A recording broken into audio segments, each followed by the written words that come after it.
Hello everybody and welcome back to World of Warships Legends. My name is Spartan Elite 43 and tonight we are back in the Shimakaze.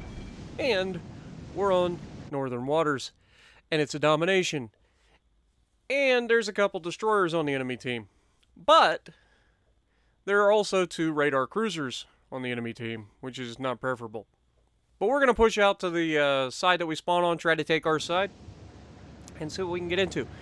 I want you guys to pay attention in this match to what different destroyers do during this match. You'll see what I mean in a moment, but I'll try to point it out as I see it. But you'll see. So right off the bat, I'm going to charge into the sea cap, and I'm also going to try to do some aerial denial, where we send some torpedoes through the gaps, anticipating people coming through, and we're going to get some pretty surprising results. But, you know, it's going to be a fun game. It's going to be a nice little cerebral game here. Knowing when to try to push your luck and when to move on to try to get other caps and then fall back, try to attack a target, realize that they're not having it, and then knowing when to just give up on a target and then go back to affect the rest of the match again. Now, as you can see, we sent 2 sets of torps through the initial gap to the right and 1 set through the extra gap, and we're going to get into C-cap. Now, we are running our engine boost right now, and you'll notice that pretty early on we get contested. Now, I don't know what's in the base with me, okay? I know it's most likely a destroyer, but I'm not 100% sure which of the 2 destroyers it is. If it's Yadachi, it's going to be a good fight between the 2 of us. If it's the Le Fantasque, he'll murder me. So I don't want to push the issue, but at the same time, I've got torps out on these guys. They are sailing right into the absolute nastiness of these torps. And remember, we are running the longer torps, and oh, come on! That was going to be glorious! And we just come up a couple meters short. I don't think it was like a full kilometer short, but it was close. It was very close to being a dev strike on a unsuspecting cruiser right off the bat, but just wasn't meant to be.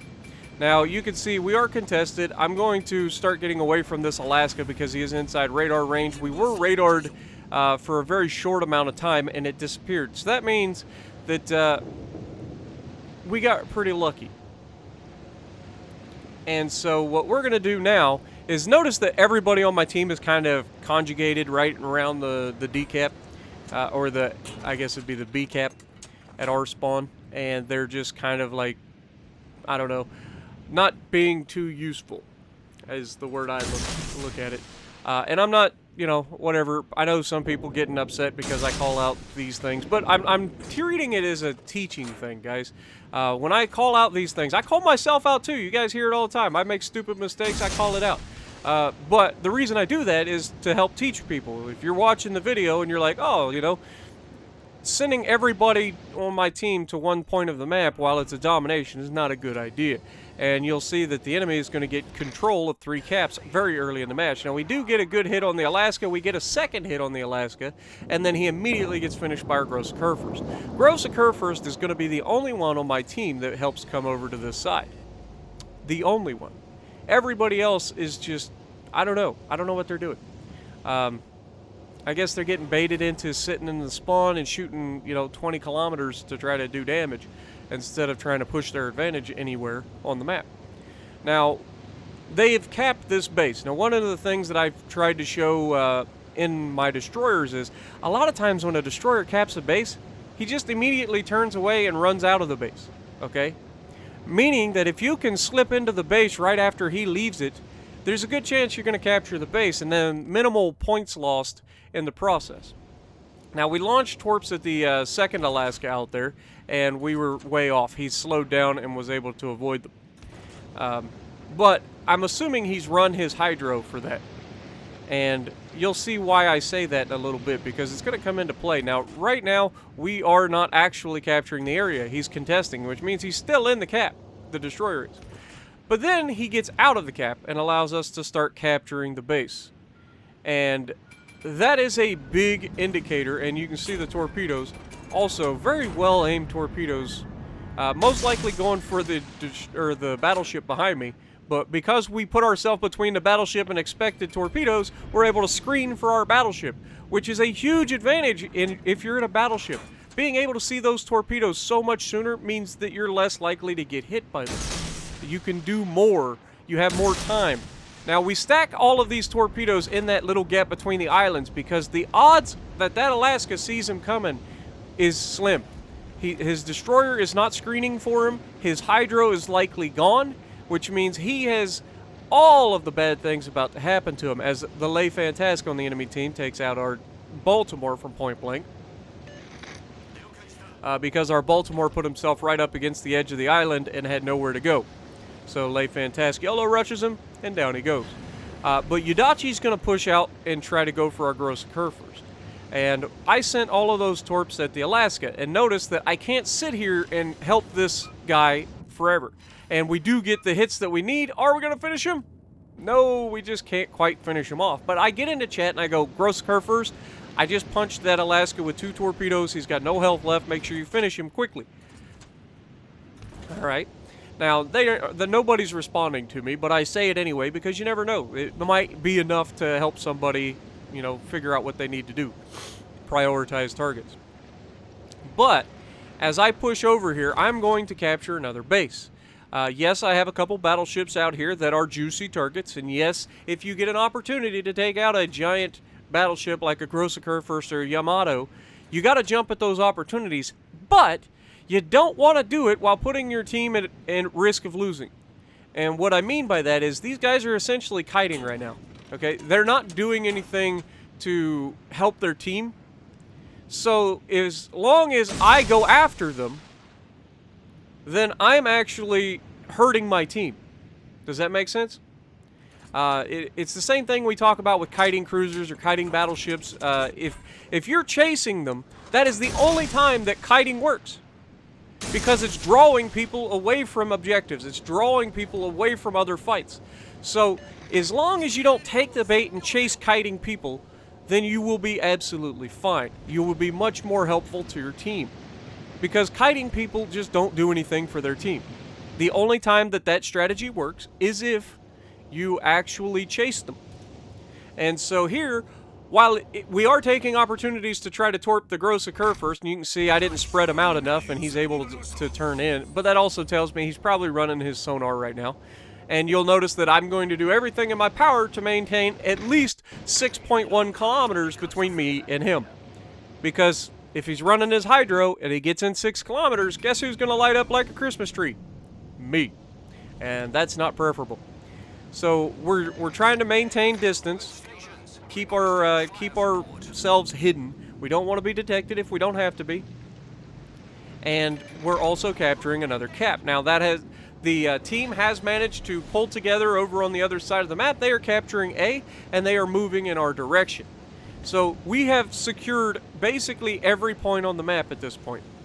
Now, I do go ahead and launch some more torps at this gross occur first before finally deciding to come back and help our battleship that's over here.